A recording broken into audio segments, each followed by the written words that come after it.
Et salut les amis, c'est Maxou de Pancake Studio. On se retrouve aujourd'hui pour démarrer une nouvelle série de petits tutos vidéo consacrés aux sœurs de bataille et plus spécifiquement à l'ordre du martyr.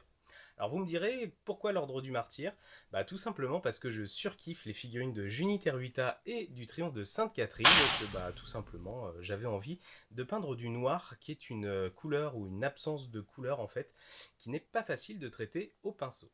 Cette vidéo du coup va s'adresser aussi bien aux peintres pinceaux qu'aéro puisque je vais traiter des deux sujets et qui peuvent être pris soit séparément soit ensemble. On va donc commencer par l'armure noire des sœurs de bataille et pour ça je vous réserve une technique plutôt simple et accessible qui vous permettra d'avoir un rendu facile rapidement. Voilà. En tout cas, comme d'habitude, j'espère que cette vidéo vous plaira et vous aidera pour vos projets peinture. Si c'est le cas, n'hésitez pas à liker et partager la vidéo avec vos amis. N'oubliez pas aussi de vous abonner à la chaîne si jamais ce n'est toujours pas fait. Comme d'habitude, moi ça m'aide beaucoup, en tout cas à pérenniser cette chaîne et cette communauté qui commence à grossir et que j'apprécie beaucoup. Vous êtes tous très bienveillants et je vous en remercie. En tout cas, je vous souhaite un très très bon visionnage et je vous dis à très vite pour la suite. Salut!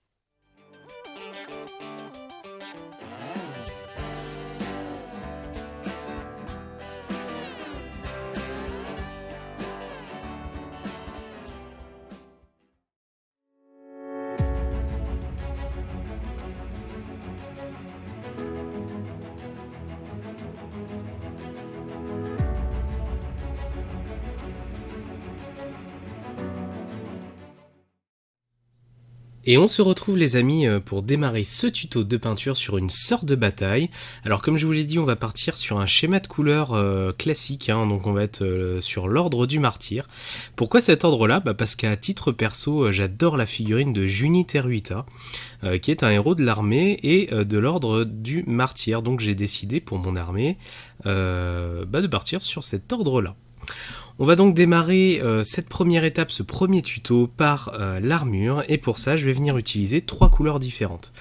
L'idée ici c'est que je vais travailler, et vous l'avez remarqué avec mon petit gant, je vais venir travailler à l'aérographe. Vous pouvez très bien vous passer de cette étape ou alors la faire au pinceau. L'idée de l'aéro là c'est pas de faire quelque chose qui est infaisable avec un autre outil, c'est pour moi en fait un gain de temps tout simplement. L'idée, ça va être d'utiliser l'aérographe et deux couleurs pour venir donner un premier éclaircissement assez brutal sur l'armure que je viendrai adoucir après avec du noir.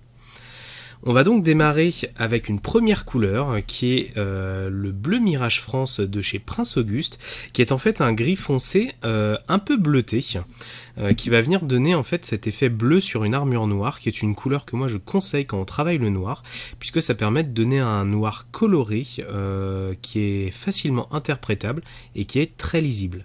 Je vais donc venir éclaircir les parties les plus exposées à la lumière pour donner du volume et du relief à l'armure. Encore une fois, vous pouvez très bien faire ça au pinceau ou passer cette étape et passer directement au highlight qu'on verra tout à l'heure.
On a donc terminé le premier éclaircissement du noir. Alors comme je vous l'ai annoncé, vous voyez qu'on est sur des éclaircissements assez brutaux et qu'on est venu en fait tout de suite donner des éclats à la lumière, ou en tout cas aux endroits où on veut que la lumière se pose. Alors à titre perso, toc. À titre perso, j'ai donc éclairci principalement le casque, le haut du backpack, les épaules, le sein, la cuisse, le pied et derrière pour la jambe qui est un peu tendue, le tibia, l'arrière du pied, le talon donc, et le bas du backpack. En fait, l'idée ici, c'est vraiment de venir donner du relief aux zones qu'on veut mettre en valeur une fois que la figurine sera terminée. C'est vrai que sur l'ordre du martyr, c'est assez difficile puisqu'on est sur une armure noire et des tissus rouges. Il faut donc mettre en valeur un maximum de choses. Et donc c'est pour ça que je viens faire vraiment exploser les lumières sur cette armure noire. Ne vous inquiétez pas, on va venir juste après, ou en tout cas quand on aura fini l'étape des lumières, on viendra rééquilibrer un petit peu les teintes avec le noir. C'est aussi l'idée de l'aérographe de permettre de faciliter un petit peu ces travaux-là qui sont pas forcément faciles au pinceau, c'est du gain de temps. Pour cette deuxième étape, on va donc aller encore plus loin dans les lumières, mais on va être toujours un peu plus précis, et pour ça je vais venir utiliser cette couleur qui est le gris bleu clair, qui matche très bien avec la couleur d'avant, puisque vous voyez qu'en fait on est sur un gris très très clair et on est toujours avec une pointe de bleu à l'intérieur pour venir donner cet effet un petit peu noir bleuté. Je vais donc venir appliquer à l'aérographe sur les mêmes zones de lumière, mais cette fois je vais faire attention et je vais essayer de réduire ma zone de travail pour aller chercher vraiment la lumière la plus pétante possible.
Voilà, on a donc terminé le deuxième éclaircissement sur cette armure noire. Alors comme vous voyez, je suis allé vraiment avec cette couleur donner encore plus de lumière dans les zones que j'avais déjà créées avec la couleur précédente. On arrive donc sur des teintes presque blanches au niveau de l'armure. Mais c'est très bien, c'est ce qu'on cherche à avoir. On va donc, comme je vous le disais auparavant, terminer par une dernière étape sur cette armure, ou en tout cas à l'aérographe. Après on viendra bien sûr au pinceau. En fait je vais venir équilibrer toutes mes teintes. On peut voir que mon noir du coup a presque disparu avec tous ces éclaircissements, qu'on distingue plus forcément trop que c'est une armure noire, et donc pour ça on va venir rééquilibrer les teintes tout simplement avec du noir. Alors à titre perso j'utilise le noir Vallejo, vous pouvez très bien utiliser n'importe quel noir. Vous pouvez même faire des glacis ou des fondus pour venir rééquilibrer les teintes. Moi je le fais à l'aérographe, ça va quand même beaucoup plus vite. Je vais donc appliquer ce noir directement en voile sur toute ma figurine pour rééquilibrer mes teintes. Et si j'ai besoin de donner des teintes de noir un peu plus profondes, je viendrai appliquer du noir dans les creux directement ou dans les zones que je veux assombrir complètement. Je fais donc ça à l'aéro et on se retrouve juste après.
Et voilà les amis, on a donc terminé de passer le noir sur l'armure. Alors comme vous avez pu le voir, hein, c'est relativement simple. Je suis venu passer des voiles, hein, tout simplement.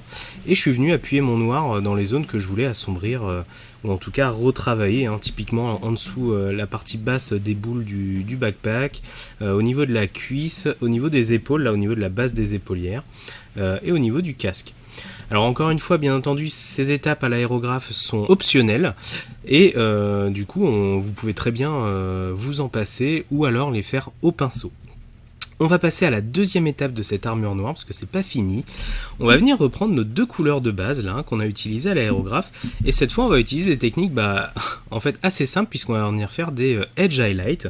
Ça veut dire prendre son pinceau et venir éclaircir les arêtes de l'armure pour leur donner encore plus de définition et de volume. Du coup pour cette deuxième étape, je vais venir utiliser ma première couleur hein, qui était le bleu Mirage France, que je vais venir passer uniquement sur les arêtes de l'armure. Alors pour ça je vais utiliser un pinceau qui est plutôt fin pour venir travailler vraiment les arêtes de l'armure sans trop déborder puisque comme j'ai déjà commencé à définir mes volumes avec l'aérographe, je ne veux pas saloper tout mon travail. Je vais donc passer, vous allez le voir, les couleurs sur toutes les arêtes de l'armure. C'est un peu fastidieux, mais du coup ça va permettre vraiment de définir les volumes de la figurine et d'avoir plus de lisibilité sur l'armure noire. Je vais donc commencer par cette couleur, je fais ça et on se retrouve juste après.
Ok, on a donc fait notre première définition des volumes avec la première couleur qu'on a utilisée, qui était donc le bleu Mirage France. Donc on voit que je suis venu vraiment faire du Edge Highlight, hein. Je suis venu mettre mes traits de lumière sur toutes les zones de l'armure que je souhaitais mettre en valeur.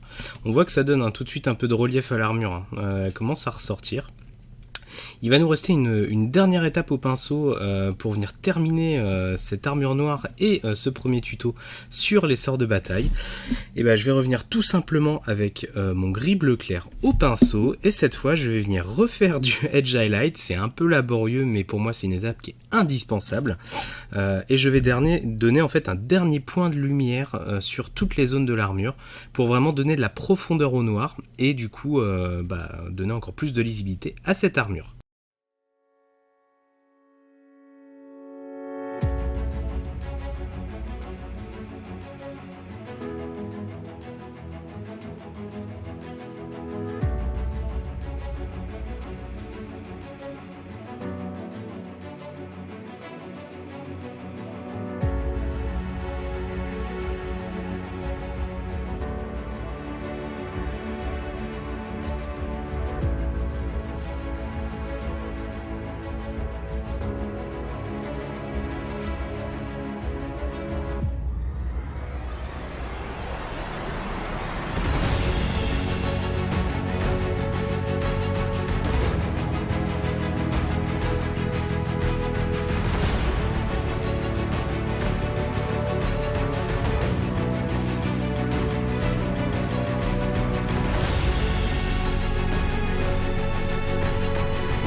Voilà, le dernier éclaircissement est terminé pour l'armure noire. On va donc pouvoir passer à la suite du tuto dans le prochain épisode.